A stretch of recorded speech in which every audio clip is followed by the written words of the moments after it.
actually favor them, and they've been able to do a lot of that so far with a very, very similar team comp game after game.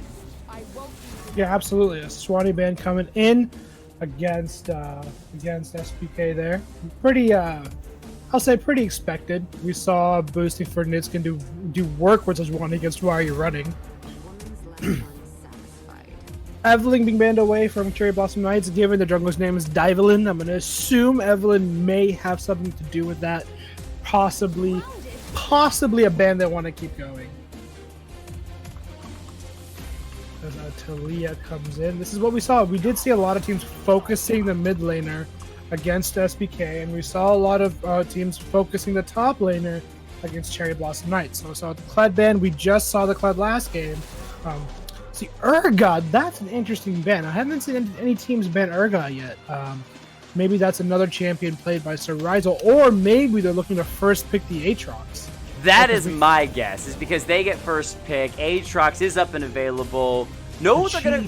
He does soft counter Aatrox a little bit because he can eat oranges and BK, and because they hover that. This is really interesting. Right? This is where you get into some of the mind games, right? You hover the GP to say we potentially have a counter to your Aatrox if you play the Aatrox. And then we're going to lock in the ADC that we actually want for Catinator. Third game in a row. Feels good.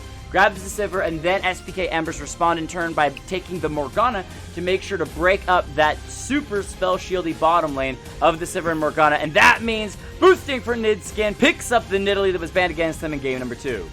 Yeah, hopefully we'll get to see, why it was banned against him. Because if it's his most played, and they're forced other bans like the Urgot, then time to shine through. Time to show why you have Nidalee in your name, right? I'm expecting to see a support and jungle picked up here. I'm expecting SPK to give Sir Rizel the counter pick in the top lane. Silas does get picked up for Cherry Blossom Knights again. So again, we have the Sivir, Silas returning, and actually GP being picked up. Maybe where you were saying they were threatening it. Maybe they wanted to give that. They didn't want to give SPK the opportunity to ban that away from them. Exactly. Some interesting. I don't think the Garen's going to lock in. I do think the Xayah. Yeah, we saw the Xayah last time paired with the Yuumi. This time we're seeing it with the Morgana. I think we'll see it do pretty well here. Or no, I'm sorry. No. The Yuumi Xayah was game number 1. Game number 2, SPK took.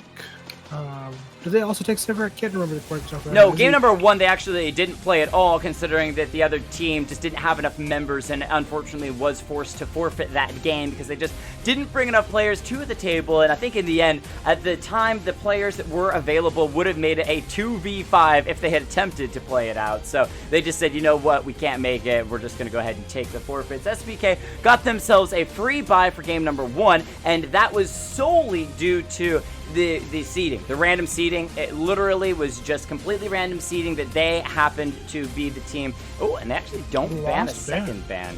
Not sure if they were in the midst of discussion or if they just really didn't feel like taking something else away from the Cherry Blossom Knights. It's always, it's rarely ever the case you do that, unless it's like now even then, I don't think I've actually seen the team intentionally waste a ban. And the only time it makes a difference is when they actually take the champion you were going to ban, right? So if either team has each other added, maybe they might have let each other know, saying, hey, whoops, we didn't ban, it was so-and-so. I don't have any confirmation like that on my end.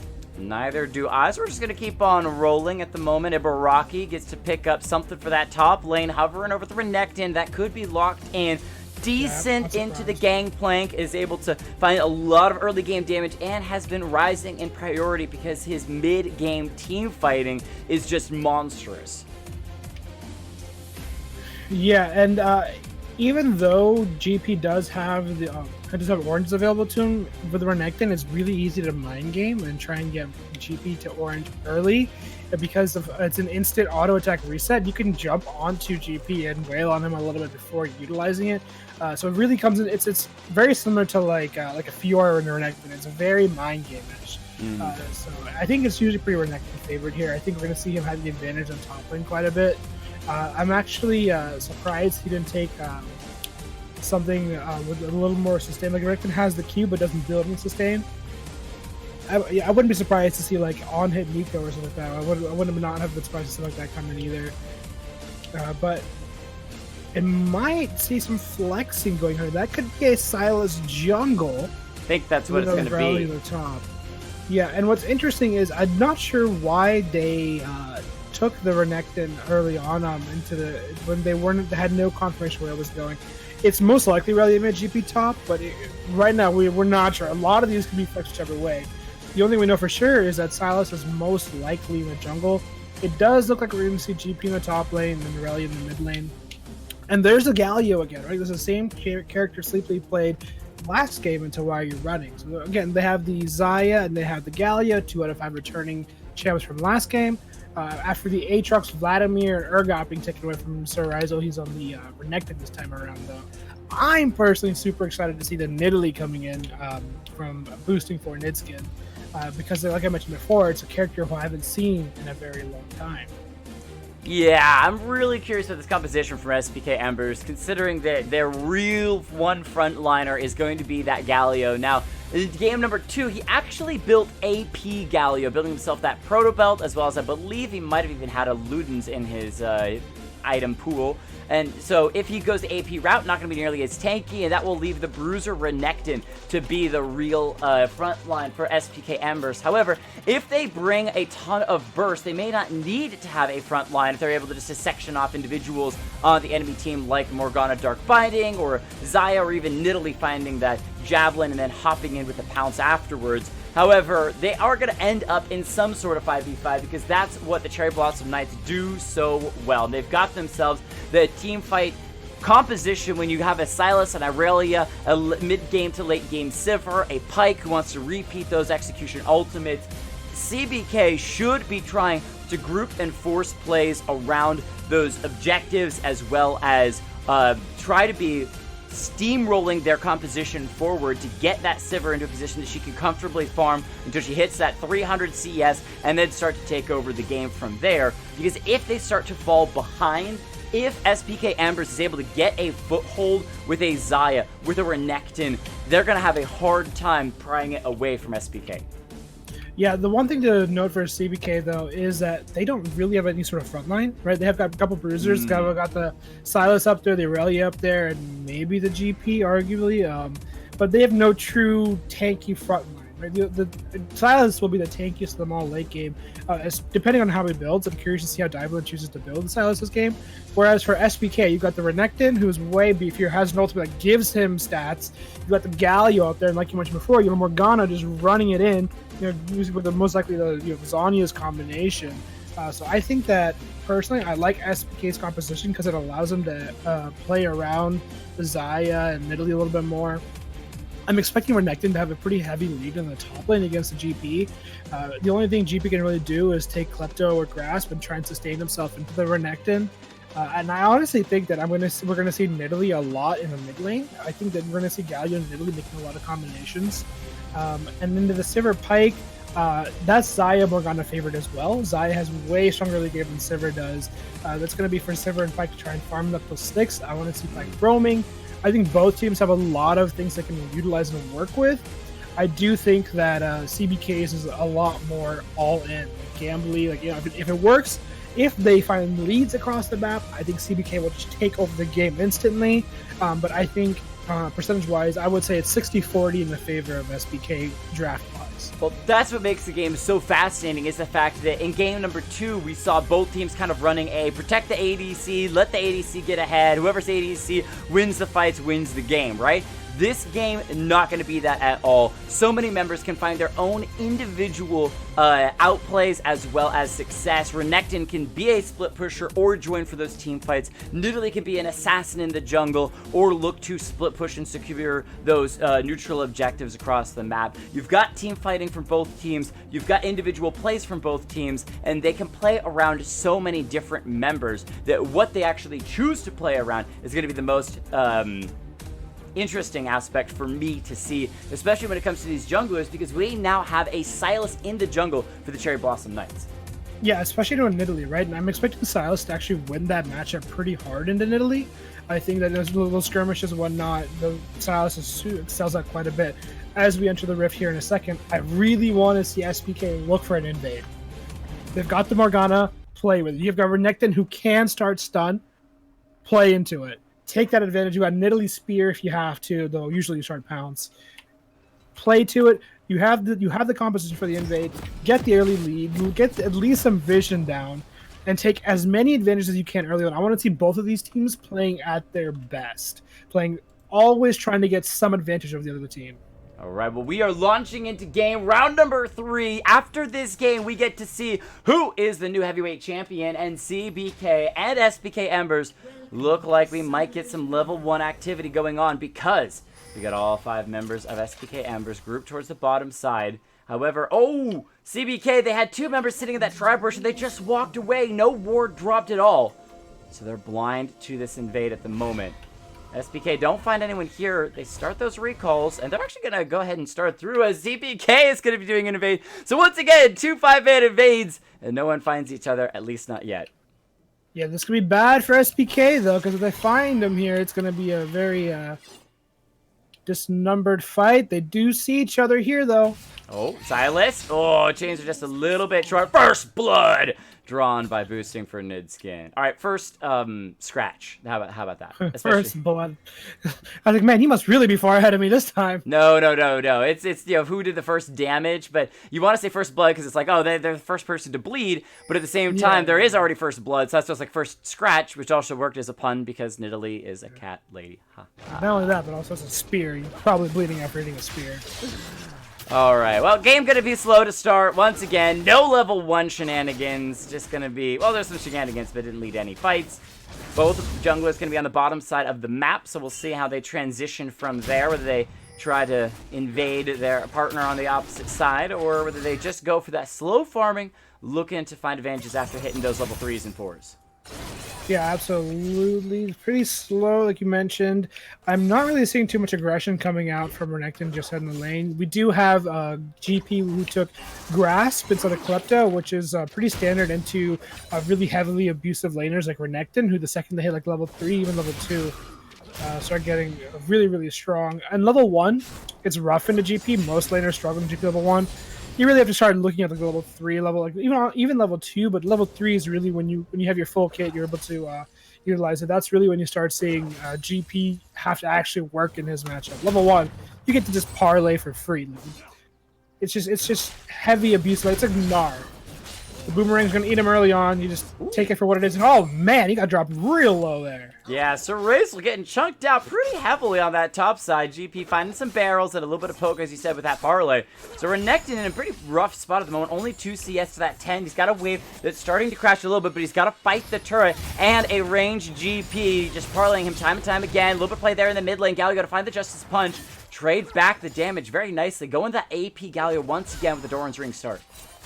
I like this roam from Jeremy Flip as well, coming down to guarantee this first heal it up, gonna be in trouble. The Galio looking for the taunt, great dash, but heal it up, and finds the stun as well. Dively goes in, looks for the CC, boosting Nidalee with the double buff, gonna turn it all around with the great pounce back. It's first blood, but it's treated back over as GP has roamed to the river as well. Sleepify gonna be dropped, sleepily sent back to the fountain for a couple of seconds, as it's a 2-kill game for CBK. I don't know why Sir Razel didn't TP to that ward in that brush. That could have been totally to SPK's advantage. He had the level for it. He had TP available for him. I really think it was a misplay for SPK not getting that play going. Jeremy Flip's got the double buffs on the top side, but Sir Razel wants some flashes in. Not gonna have the damage though. So incredibly close. Sir Razel does back away. GP getting pinged out as well as people are going, hold on. He was so incredibly low, but now there is a Silas around the corner. Could look for the jump. Is Divalin going to hop forward, find the chance. So Razer going to be CC'd. No, Slice going to get himself a little bit of away. Dice a little bit further, but Divalin is right on his tail. Oh, I can't believe he got out of that. Very impressive play from him there. Nidalee making the pings, going wants to engage. Not going to jump just yet. But we're seeing those small skirmishes coming out as both teams are kind of testing the waters with each other. I gotta say, I enjoy the fact that Sir Ray's on the top side after getting chunked out by Jeremy Flip initially, was happy to go right back on in, saying, GP, once your spells are down, you're kind of in a little bit of bad water as he goes forward, finds himself the kill in the Silas. Jeremy Flip gonna get a little bit of damage, but he is 1v3 as Italy and Galio have roamed to the top side of the map. XD me. Alright, just kind of scouting a little bit. Yeah, the pretty impressive play from Sir Ray, so they're not too surprising. Italy trying to cancel this back. I expect... Oh, it connects! Oh, that javelin from downtown. Maybe this is why you abandoned Italy away from boosting for Nidskin. Yeah, I mean, to be fair, he was standing still, but you're right. It was all skill. It was all... He knew where he was going to be. He predicted the pathways. Regardless, the TP coming in, and it looks like... Divalin's blue buff is actually still up, so this is going to be a 3 buff from boosting for Midskin here, who is now 2-1. Soriza also mentioned to find a kill earlier onto Divalin, which means after a rough start, the 2-1 started is now in favor of SPK. Small advantage of the bot lane for the Cherry Blossom Knights for the Sivir. Catinator about 10 CS up over this Xayah, mostly due to the pressure that the Pyke is being able to put by just continuing to roam forward. Even if he misses these hooks, he actually finds that one. Forced a flash out of Yard, as that stun would have come through, but the damage from the Sivir still pretty good. No heal used by Ibaraki just yet. Good initiation, though, by XDME. I'm actually pretty surprised at the amount of pressure that Sivir and Pyke are putting over the Xayah Morgana here. I was expecting Morgana to be playing a lot more aggressive in this lane matchup, given that the damage advantage Xayah has. But, I mean, if you look at the CS, I mean, Sivir has secured a solid 12 CS lead in the bot lane. Gonna be matched a little bit with this wave crashing. However, Sivir was able to back him by that BF sword at the beginning of the game and has an early control ward in the inventory as well. So, pretty nice back so far from Cherry Blossom Knights. But they find themselves tied in gold, down a kill, as those neutral objectives are going to start popping up in the river. Infernal Drake, beginning of the game yet again. We've got triple Infernal Drake so far tonight as the first Drake of the game. Renekton calling the ultimate, but so is Jeremy Flip at the top side. That ultimate going to try to clear the wave as he is being hit and bounded by those minions. Clearing them out. Divalin's coming around. Maybe they can jump in on Serazel after that ultimate times out. Camera swap to the mid lane at the moment as we get a little bit of a skirmish there, but not going to mean all that much. Back to the top side we go as Serazel's going to get chained up, locked up, try to go in, try to find the burst onto Jeremy Flip, but the chains are there. Divalin finds the revenge kill.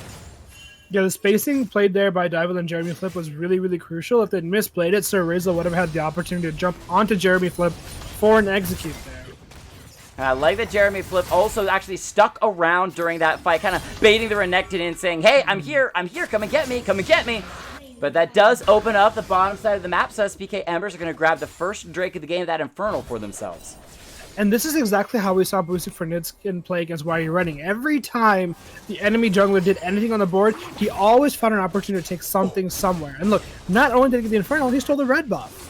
So I'm constantly seeing boosting for Nidskin playing at a level above and beyond a lot of these other junglers. Although Silas is playing well, it is more about just reacting to the enemy jungler when you're not the one playing, when you're not the one controlling the flow of the game, and taking more than the enemy jungler takes. Yes, Silas was up there. Yes, he stalled for time. Yes, he got a kill out of it. But nearly picked up an Infernal and a buff. That Infernal is going to mean so much for them later on when you have sources like Xayah, Morgana, Nidalee, and Renekton on your team.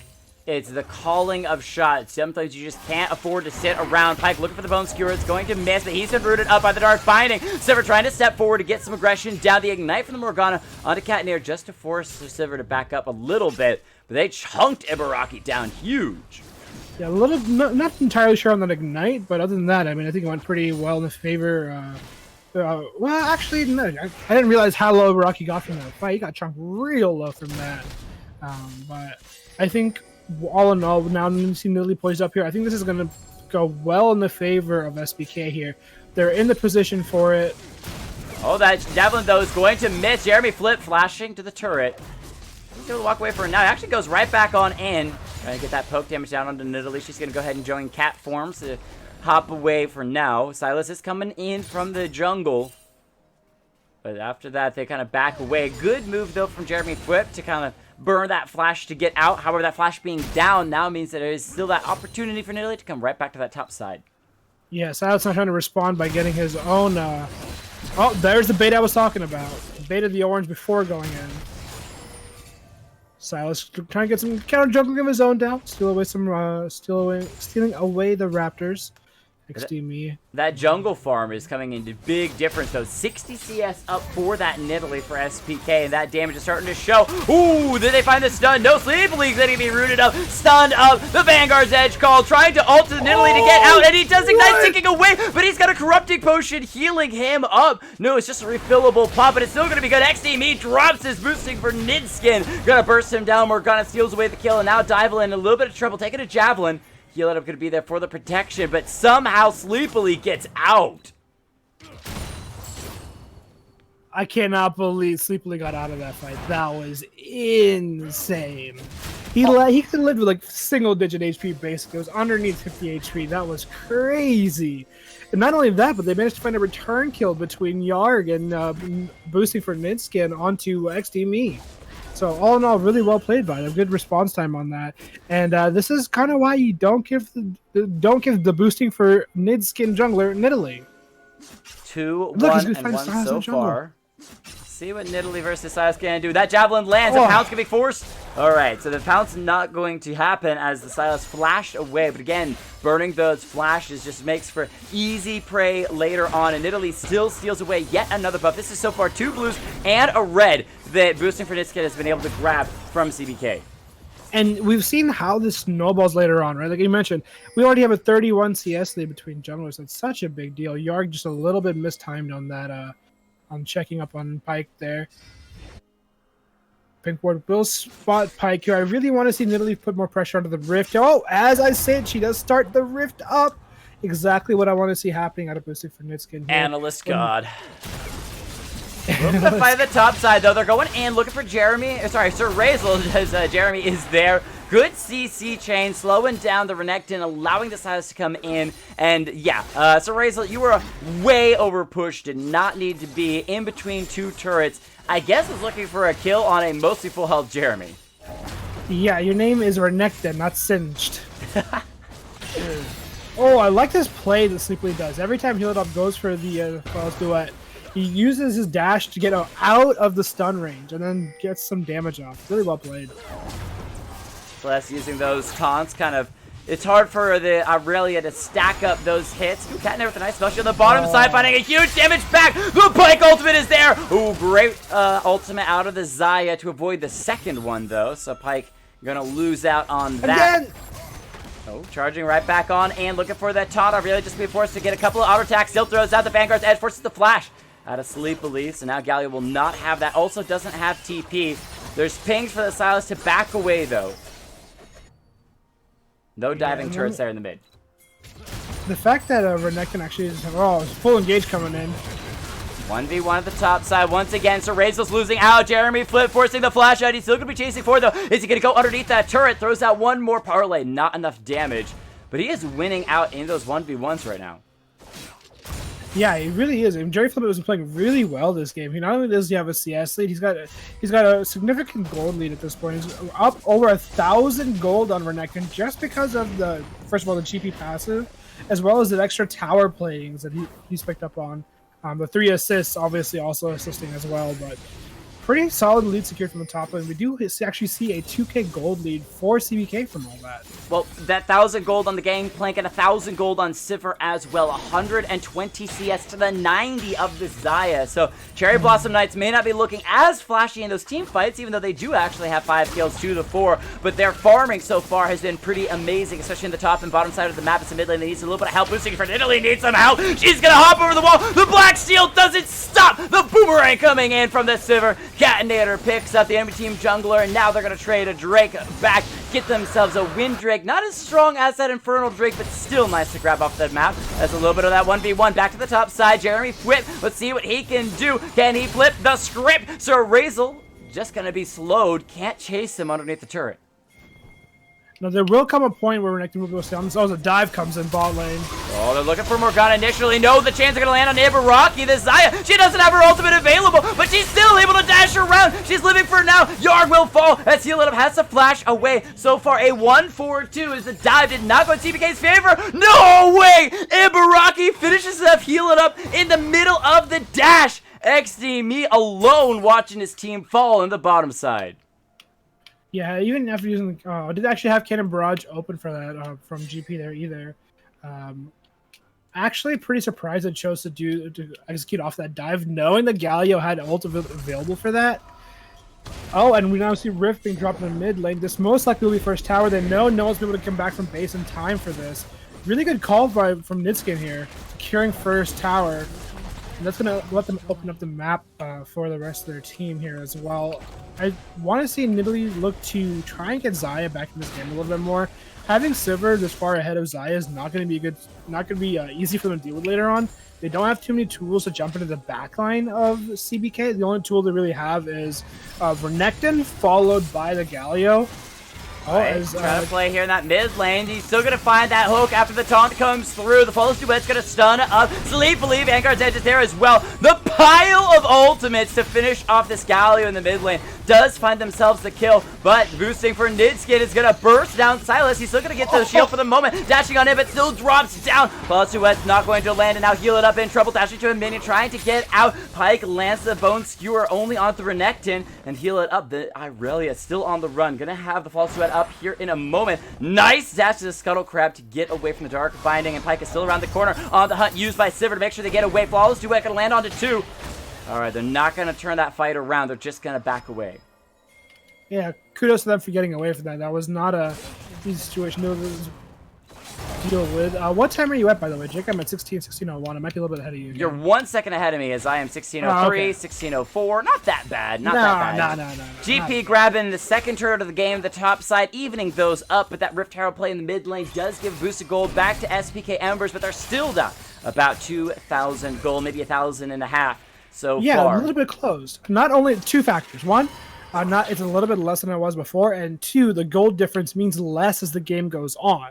Right, so a 2K gold lead at 10 minutes is very different than a 2K gold lead at 16.5 minutes in. What I am curious about, though, is the scaling factors of both of these teams. Nidalee has been doing a lot of work, yes, but Silas is going to outscale the heck out of Nidalee. He's going to become so abusive as the game goes on. I don't know if SPK have the tools in their composition to deal with the Silas outside of the Xayah Morgana combination.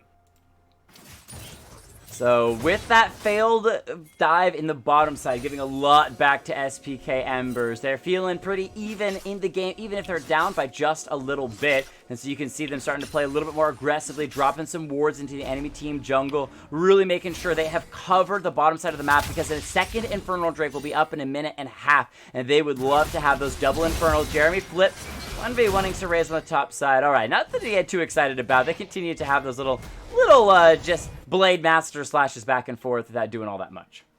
Yeah, the only thing, though, is that GP does have the full Trinity Force completed, whereas Renekton is sitting on a Phage and a Tiamat, so he's significantly at a disadvantage itemization-wise. If he gets something like even a Spear Shojin after he finishes up his Black Cleaver, I expect him to actually do really well in this matchup, but he doesn't yet have any of the items he needs to be able to win any of these fights. So right now, I mean, he just played the farm game. I mean, he's got about 700. He needs like another 1,000 gold before he can actually do anything. These two in the mid lane just dashing and dashing. They kind of play with each other's spells back and forth. Nice chunk there from the Sivir in the bottom side. But so as we're talking about, though, that Colmer kind of farm, even though might see a play here on the bottom side of the map. Yar going to step forward, look for the Dark Binding, not going to land. That's still Nidalee, though, stepping forward. All right, pouncing away. I feel like the Cherry Blossom Knights still have advantages late game. And I'm talking late, like 35, 40-minute game. Sivir, Gangplank, Silas, they're going to just be able to out-damage SPK Embers in big 5v5 fights. Possibly. They have, so you have the, you do have Renekton who falls off. You have Nidalee, who's not exactly the craziest late game. Does have a strong pick potential, but definitely gets outscaled by champions like Silas. The only thing is the Morgana Xayah combination, that particular set of ADC support can definitely make or break team fights later on, even with the scaling advantage of the Sivir Silas. Not too much going to happen here. Didn't even burn the oranges. Started up. The Inferno started by the Cherry Blossom. Nice and TP coming in for the neck, and it's going to be a big fight. Pike's able to find some stuns. The assassin combination is worked out for one, but now Catinator forced out of the fight. He's on the bottom side, all left alone. Throws out a boomerang, but he's lost to the Silas and the Irelia. That might be the Infernal Drake going over to SPK. Can Catinator steal this away? They're going to back away. However, the Silas is going to try to keep the attention of the Infernal Drake. Galio comes in to tank it out. The boomerang from the Sivir, not going to be enough. And that is the Infernal Drake and Sivir going to SPK Embers. Jeremy Flip getting a little bit of damage onto that mid lane turret, but disaster strikes for Cherry Blossom. Yeah, so that's exactly what I was talking about. The combination is actually not that bad between the Xayah and Morgana. Morgana was able to utilize the Dark Shackles there to an extent, followed by the Galio, who I forgot to mention, is you have the Galio who can CC them on top of the Dark Shackles for Morgana. So it is pretty effective CC combinations there, and Xayah is not to be underestimated. People often consider Sivir as a super godly late game, which isn't wrong, it's true, but Xayah doesn't actually, like, Xayah is someone who also scales in the late game really, really well. Especially when she, she matches the lethal tempo 1-for-1. Pike going for aggressively, gonna get stunned up. Actually cancels those Bone Skewer.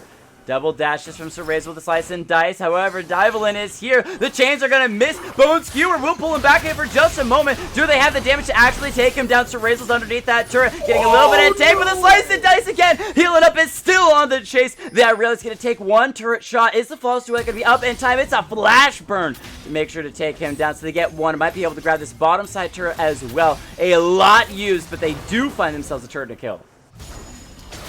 They were looking for the chase. Catinator using on the hunt. You have red buff. You have red buff. Just slow him. Catinator. Oh, he's gonna lose a flash. Both of them had red buff, and neither really autoed each other. Flawless Duet and Vanguard's Edge gonna miss by heal it up. Boosting for Diz gonna be looking for Catinator. Misses the Javelin. Couple more auto attacks from the Pike ultimate takes her down. Oh, that was a dangerous. Up the Sivir. You could have autoed, slowed the Sivir down, and guaranteed the kill way before that. Yep, not sure all the choices there, but now the siege onto the first tier turret in the mid lane. They're gonna get Jeremy whipped. A little bit of explosive damage. They found themselves the Pike, though, with the CC chain out of the Galio. The turret's going to fall, but can they move forward any further? Divalin's still going to be dashing for a moment. Gets hit by the Dark Binding. Yarg, dangerous in that forward position. The Galio still has golden stopwatch, though, so he's going to be burning it. Divalin's being taken down bit by bit. Yarg's got the chains onto 3 members. It's going to be another kill going over as the Irelia will fall. Catinator being set up for Cereza. But the feathers come out for Rocky. Feathers storm to the back of the Sivir. Double kill. They're pinging out the Baron. What did I say? The Xayah Morgana. What did I say? What did I say? It's a combination. The synergies. I think that was mostly Yarg baiting everyone to stick around way too long. But yeah, those golden stopwatches for 2 members of SPK Embers delay these team fights so long that members of CBK cannot keep up. And now that SPK has double Infernal Drakes as well, their damage exceeds at CBK. Even if the gold favors CBK, they grab themselves a 22-minute Baron.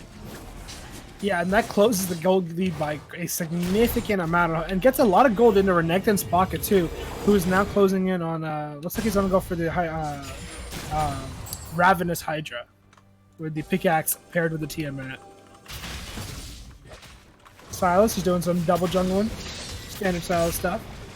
Well, jungle Silas these days.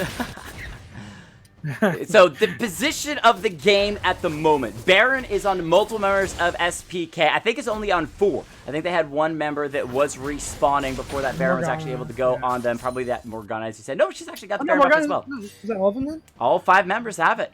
Yep, all 5 members do have it.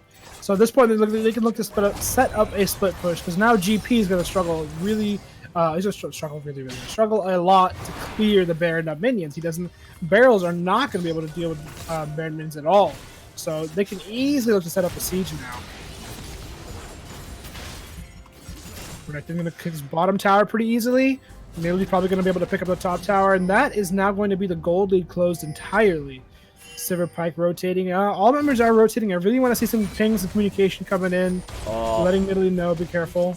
This is just gorgeous work from SPK. When they got the Baron, they split up across the map, using it in every single lane, getting those exterior turrets down the top and bottom side, and they're just kind of splitting up CBK, because CBK cannot fight in these 1v1s and 1v2s. They're gonna just have to kind of defend and wave clear until the Baron falls off for SPK. They've got the Nidalee roaming here into that mid so they can regroup around the next Drake, a Mountain Drake, up in 16 seconds. And the Mountain Drake is super huge for them with this Baron buff as well. It'll help them take take out towers, even with the Baron up cannon minions as well. So SPK always seem to know what the next step is, know where they want to go, and they're, again, continuing to make these proactive plays across the map. They're going to be able to easily grab this Mountain Drake for themselves. Irelia is trying to do a little bit of split pushing for CBK, and you can see how there is some thought to a 1-3-1 from the Cherry Blossom Knights. Irelia and Gangplank in the side lanes with the safe Sivir in that mid lane, plus you're going to have the CC chains from the Sylas as well as Pyke to kind of protect and dissuade members of SPK from diving in onto that Sivir, but it's just not working out for them. They're trying to team fight. They're not split pushing. At this point in the game, I don't think any of their members can truly win a straight 1v1 against the likes of that Renekton in the side lane. Yeah, I mean, Jeremy does have the Stair Axe completed now, which is a pretty big deal. He's also going for the Youmuu's next. The Youmuu's will be a pretty big factor as well. Allow him to give him a lot of the mobility speed buff. We do have Baron running out here pretty soon, I believe. Doesn't look like it actually tells you Inspector. You have to click on a champion and then check in above their buffs. So if you click on someone, if I can. Oh, you know what? Is it? There we go. Is Click that on the Morgana. Hand of Baron. It's going to be, you know what? I can't actually see, unless Baron is just about up in a second, but no, it's been that way for a little bit. Interesting. All right, I guess that may be a spectator issue. Yeah, I think it is going to be up here in a second. There it is, a little bit of a visual bug, but I mean, NA, that can't be too mad as both teams moving towards this mid lane area. In the future, you could also use the neutral objective timers in the bottom right-hand corner if you have that up by pressing N, the hotkey. And at the 2.5 minute mark for Baron to respawn, that's when the Baron falls off for SPK Embers. So that's another way in the future. I wasn't actually sure the exact timing on it. I actually thought that it was about 2 minutes away from the Baron respawning that timer went off, but it's 2.5 minutes. I'll keep that in mind for the future. Mid lane second tier turret going to drop as SPK continue to build advantages. However, despite having that Baron buff for a long time and some decent sieging, the gold is still very, very close between the two teams. So good turtling from CBK to only lose those exterior turrets, allowing SPK to match in gold and take a small lead, but no more than that. Yeah, and Galio's actually opting for, I guess this is, I haven't seen Galio in a while, but I guess full AP Galio is more something now instead of opting for like more tankish items, having more automatons on you, things like that. So you actually have pretty solid AP threats coming out of SPK with Nidalee, Galio, Morgana, forcing items like Wit's End off of Aurelia, but then you also have this now Scarax Edge, Black Cleaver Renekton, who I thought he was going to go for the Ravenous, but is holding Tiamat. I think we're not going to see team fights actually going into SPK's favor. I say that because Sylas is not online yet. GP is not quite at the until he gets an IE completed. He's not going to be able to be like this insane one-shot type champion. And Sivir isn't online either. She still only has Rapid Fire Essence Reaver. She needs IE before she's super strong in these fights as well. So I think we're going to see a team fight happening real soon, engaged by SPK. Oh, I don't know if they want to take this, though. CBK trying to run away. Goodbye to XD. Boosting for Nidskin. It's been building up so much damage. The burst comes through. Renekton actually TPing into the fight because the Baron is up in 30 seconds, so they've got the positioning, they've got the vision. We'll see if CBK is just going to let them take a second Baron uncontested. And that's exactly what they wanted to do. They were in the position where they can win these fights now. You have Nidalee, who does such an obscene amount of damage between the Lichbane. We're going to be flashing forward to find the chains. However, heal it up. Good flash over the wall to avoid that. Would have been certain death if that had come through with a Galio right around the corner for that CC of the taunt. And now Baron is up. SPK collecting around it. Pyke is back up, so they could try to 5v5 fight around the Baron. Yeah, and I don't think CBK is going to respond to this in time, actually. They got a lot here. The Baron's down to under 2,000. They're just trying to burn it, and to burn it they do. Taking it down with a double Infernal Drakes and a Mountain Drake. So CBK on the run. Once again, back to turtling against that Baron up team of SPK yet again. And they need to reset, buy, and go straight to Dragon Pit. pick up the Cloud Drake, help him move faster, and look to break bot lane. I want to see them go bot lane after this dragon. Look to put that pressure in. They can set up the siege now. Even the Nidalee Spears are enough threat, along with the Morgana bindings threatening. This is the problem I was mentioning in Champions Select, is you have no front line coming out of CBK. So you have no one who can reliably say, I will be the one to go in. And that's a big problem, because when you have someone like Aurelia who's really, really strong, really, really far ahead at the moment, she can't be the one to engage first, or she's going to be the one to die first. You can see with Catanea taking those Raptors, they're just trying to pour as much gold into the Sivir. She has actually finished off her Infinity Edge, so even though the Wind Drake is going to go over SPK, making their Drake stack up to now 4 total, as we crest that 30-minute mark in the game. A couple of members of CBK are really starting to come online, but they actually need to be able to not lose their entire base due to SPK's pushes and find the fight that will favor them. And I love that they are doing exactly what they should be doing. Like I said, they should go, second they pick up Drake, they should go bot. And now they're going to rotate and try and find this Aurelia, who's going to be out of position. Oh, heal it up. Has to run. Falls to Ekalana and necked into Morgana. Ooh, I think that ultimate was cleanse. Yeah, heal it up. Burns the cleanse. Okay, okay. I didn't check that in earlier. Nice. Well, it means that there's no pick, easy pick at least for SPK Embers, and they turtle for a little bit longer. For just another 30 seconds, right? All it does is buy you 30 seconds for the next wave. So, while it was good of him to get rid of, not die by utilizing cleanse, now all the more he can't be the first one to jump in, because he's just going to get locked down instantly.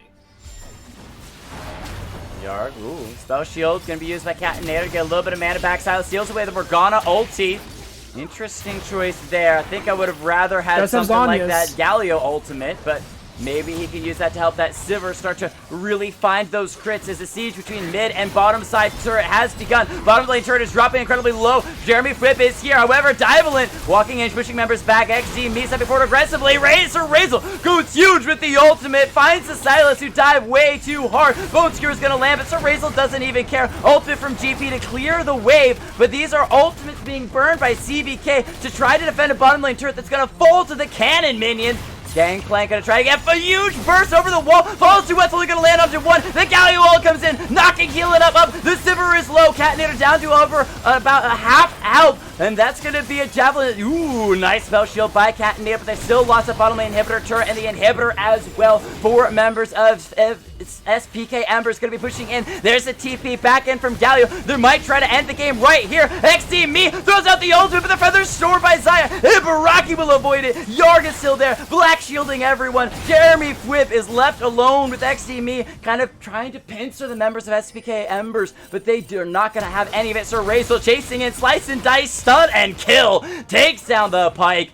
And members of CBK are slowly starting to respawn, but watching their base fall to tatters. Two-man taunt by Sleepily. That should be the game, ladies and gentlemen. SPK Ambers will walk through CBK 22 kills to 13 and be your 2-time heavyweight champions. Start off their own 3-time winner check against Balefire. Yeah, congratulations, SPK, playing it so beautifully well, doing everything they needed to do when they needed to do it. Yes, there were some slip-ups throughout the game, but at the end, they were able to come online, find the composition. They knew when they were strong, and they executed off of it. They had wonderful dragon control, wonderful Baron control. By far, I have to say, first, immediately shout out instantly goes to boosting for Nidskin. So I'm consistently playing out of his mind in these games. Always having such good jungle sense, knowing which jungle priorities to play around, the timings of things, always invading enemy buffs. I cannot even count the number of buffs he's stolen tonight. So really just MVP, in my opinion, just instantly straight away to boosting for Nidskin for the side of SPK. And sleepily on this Galio. Fraud was saying in chat, do not disrespect this man's Galio. It looks pretty darn good. Even though he's building AP, which is kind of the ridiculous thing, the threat of that ultimate in the middle of a team fight is enough to force members to either hesitate, flash, or dive a bit too far trying to get out of that knockup range. And what it does is it causes the team that they're playing against to scatter in those big fights. And when the enemy team scatters, that sets SPK up for Star to clean up those kills one at a time. Again, they come out with Ibaraki being a massive carry for this team, 6-0 and 5. Serazel did fine in the top lane after actually getting out of the lane. And during the laning phase, Jeremy Fwitt was doing a really good job up there, but Serazel, post the laning phase, was able to find a lot of success. And SPK Embers, I've gotta say, I really want to see this team take on Balefire. I gotta see that. I gotta see this team versus Balefire. That would be a pretty intense game. I agree with you. That'd be a pretty exciting game to watch. Two very strong teams. And they are etching their legacy as SPK here in the Excellency Scrim gyms. Well, with that, that is going to be it from us here tonight. We want to thank you all for coming out. Smartest, thank you so much for coming in and casting. Anytime, Jake, anytime. Appreciate calling me in. Always a pleasure to cast. All right, with that, we're going to go ahead and switch over to our end credit scene, roll the credits, and thank all the people that came out to support. If you're watching the stream right now and have not followed yet, please give that follow and support the channel. We do this every Tuesday and a Thursday